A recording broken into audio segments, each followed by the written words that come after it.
ta mga taga-probinsya. Good morning. Kumusta?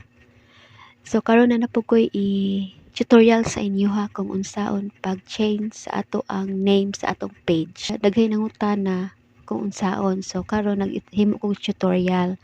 Simple ra jud kaayo, dalang jud ninyo ni. First, open ninyong Facebook. And then i-click ning profile picture.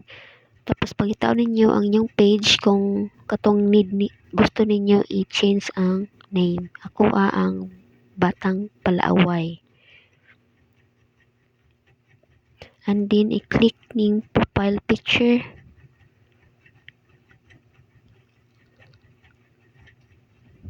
Tapos pangitaon ang settings and privacy, i-click and then settings. Click ang settings and then pangitaon na scroll down. Pangitaon ang page setup. Click ang page setup and then the name. Okay, click ang name and then diha na ka mag-change unsa inyong gusto nga name. So ako gilisan ako og probinsyana girl. Syempre taga probinsyana man ko. Taga probinsya ko, so probinsyana girl akong gi-change. And then click ang review change. I-click nimo na.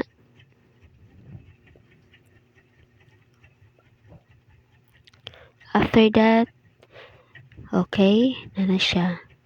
So ang inyong new probinsyana girl, itong dati ang Batang Palaaway. So naay code diri mag-wait ka kung naay mo message sa imong Gmail or sa imong cellphone number, i-type nimo diri para to confirm nga ikaw jud okay ang nagamit ani nga page. And then pag human back, balik ka, i-click ang profile.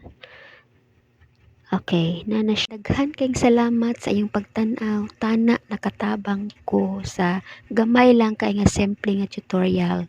So kung naamoy mga pangutana, comment lang diya sa ubos.